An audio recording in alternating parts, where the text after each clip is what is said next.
Vietnam's economy grew 7% last year, Indonesia's 5%, the Philippines 4.5%. How about Thailand? 2.4%. Better than European countries, but dead last in Southeast Asia. And the forecasts for 2026 are even worse. The IMF just cut its Thailand projection to 1.6%. Household debt is close to 90% of GDP, one of the highest ratios in Asia. Inflation has gone negative, which sounds like good news until you realize it means businesses can raise prices because nobody can afford to pay more. Tourism revenue is still barely half of what it was before COVID. Everybody seems to agree that Thailand is over. And honestly, looking at the macro numbers alone, that conclusion makes sense. I almost bought that narrative too, until I started looking at what's actually happening on the ground. While YouTube was busy writing the obituary, Google opened a cloud region in Bangkok this year. Amazon has committed $5 billion to Thai infrastructure, Microsoft another $1 billion just last month. But the icing on the cake is Thailand's investment board, which just closed the biggest year of foreign capital in its entire 60-year history. Somebody is obviously wrong here. Either it's all the commentators calling this a dying economy, or it's the companies putting billions on the line. In this video, I'm going to show you the Thailand that actually exists behind the headlines, where the real money is actually going right now, who's putting it there, and why it matters for anyone watching Asia right now. I'm Bertrand, I've been working in Asia for 26 years. This channel is where I share my view from the inside. If that's the kind of thing you want in your feed,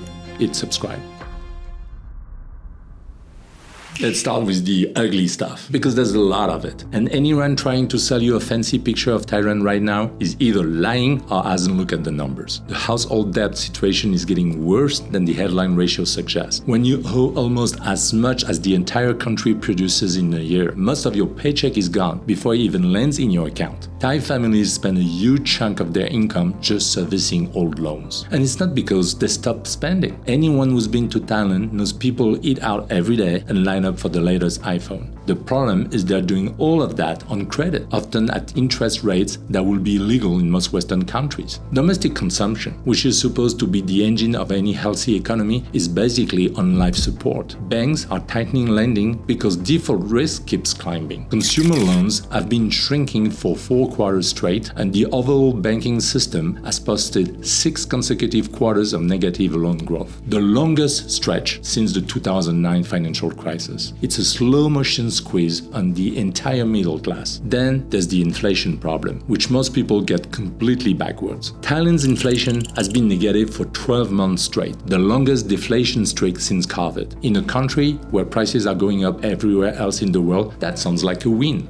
It's not. Zero inflation means businesses can raise their prices because their customers are too broke to accept higher bills. It means landlords can't increase rent, factories can't pass on rising costs, and wages stay flat because there's no upward pressure anywhere in the system. Japan went through the exact same thing starting in the 90s and took them 3 decades to climb out. Economists have publicly warned that Thailand risks repeating Japan's experience where prices stayed stagnant for decades and the economy got stuck in a deflationary trap. Tourism is the third piece of the puzzle, and it's messier than people think. Yes, Chinese visitors collapsed, down to less than half of the pre-COVID numbers after the scam compound scandals and the No More Bets film destroyed Thailand's image in China. But the real problem is that even the tourists who do come are spending far less than they used to. Hotel rates went up, the baht stays strong, and budget travelers now see Vietnam and Indonesia as better value. The average hotel, restaurant, or tour operator is still stuck at 44% of what they made in 2019. Malaysia just overtook China as the top source of visitors to Thailand. But the stock market is maybe the most telling indicator of all, because it's where global capital votes with real money. In 2025, the S&P 50 dropped 23%, making it the worst performing major index in the world. Foreign investors pulled out over 100 billion baht in net outflows. Trading volumes hit a 20-year low. A series of corporate scandals with Stark, JKN Global, or Energy Absolute wiped out billions in shareholder value and shattered what was left of investor trust. The market has recovered a bit in early 2026, but it's still trading at one of the lowest price-to-book ratios in Asia, about half of Vietnam and a third of Indonesia's. When global investors look at Thailand, they see risk they don't want to price. And underneath all of this, there's a slower, more fundamental problem. The population is aging faster than the economy is growing. Thailand's fertility rate is now lower than most of Europe's. The working-age population started started shrinking in 2019 and the decline is accelerating. By the 2040s, the country could be losing about 1% of its workforce every year. An aging population means fewer workers paying taxes, more retirees drawing pensions, and slower productivity growth. Thailand is aging before it finished getting rich, and that's a very hard hole to climb out of.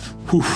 That's a lot, right? So if you add it all up, yes, the picture is far from perfect. But there's just one thing that doesn't fit in that particular picture. Earlier in April, Moody's, one of the three major rating agencies, upgraded Thailand's outlook from negative to stable. The reasons? Easing tariff risk, structural reforms, and, I quote, sustained momentum in foreign direct investment. An agency whose entire job is to price risk, look at the same country everyone on YouTube just buried, and decided things are stabilizing. Last October, Thailand's Board of Investment announced that foreign investment application had hit 1.37 trillion baht in just the first 9 months of 2025. That's around $42 billion, the highest number the BRI has ever recorded in its entire 60-year existence. Spoiler, part of it comes from Statrys. Guess the number. The full year total came at plus 67% from the year before, foreign direct investment alone accounting for 72% of it. So, you've got one story being told on Twitter and YouTube,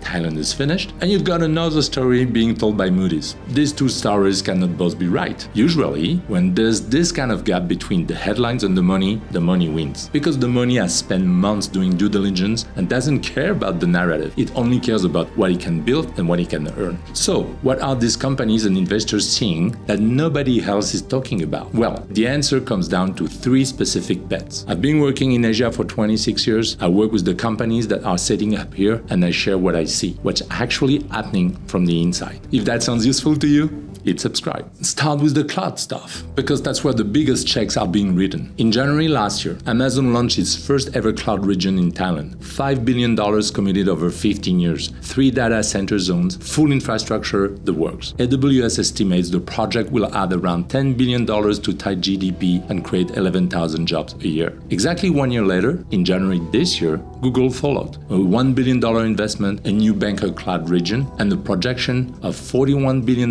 in economic value to Thailand over 5 years. 130,000 jobs a year on average. Microsoft made the same move and announced $1 billion plus over the next 2 years, specifically for cloud and AI infrastructure. And that's before counting ByteDance, which has committed several $billion to Thai data hosting for TikTok's operation across the region. Add it up, and you're looking at around $15 billion of hyperscaler money landing in Thailand in 18 months. The Thai Board of Investment classified 119 digital sector projects for 2025 alone, worth over 600 billion baht. For the first time in the country's history, digital infrastructure became the single biggest category of foreign investment, beating electronics and automotive. Now about the car story. You probably heard that BYD built a factory in Rayong. What you might not know is that it took them 16 months to roll out their 70,000th vehicle, or that starting in August 2025, they began shipping cars from Thailand directly to Germany, Belgium, the Netherlands, and the UK. That supply chain didn't exist 3 years ago. And BYD is just the loudest one. Great Wall Motor dropped $647 million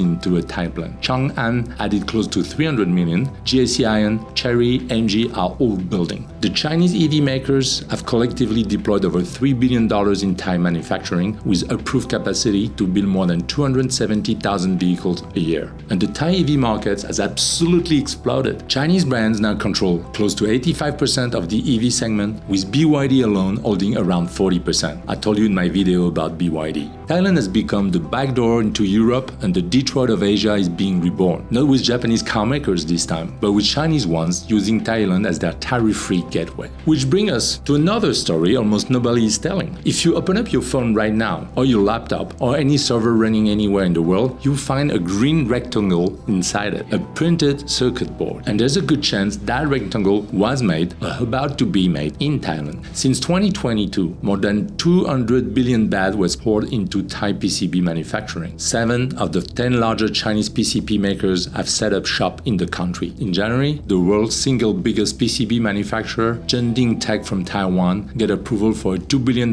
joint venture in Prachinburi. High-density circuit boards for AI servers, 5,600 jobs. Western Digital expanding its Thai operation with 23 billion baht in new approvals. Delta Electronics moved part of its North American production to Thailand, specifically to dodge US tariffs on Chinese-made electronics. This is the China Plus One strategy becoming real right now. Vietnam got the low-cost assembly, Thailand got the capital-intensive, technically complex, high-margin work. It's not the kind of industry that shows up on tourist Instagram, but it's worth more than every beach resort in Phuket combined. I'm not here to tell you that Thailand is some kind of a guaranteed winner, and even the good Thailand story has cracks. The big infrastructure that's supposed to tie everything together, like the high-speed rail connecting Bangkok 3 airports, the U Tapao expansion, the deep-sea port upgrades, is years beyond schedule. That's the part the cheerleaders won't tell you. That's the part YouTube is also missing on the opposite side. But the transition is happening. We see it every day at Statrys. We have offices in Bangkok and we talk to entrepreneurs and companies setting up here, and the money isn't showing up for fun. These are serious players with serious capital making serious bets. If you only look at GDP growth, household debt, and tourist arrivals, yes, Thailand is not doing so great. But the companies writing the biggest checks in Asia right now look at the exact same numbers and bet billions on the opposite. Whether that makes them contrarians or fools depends on which Thailand you're betting on. The one that's suffering or the one being built in parallel.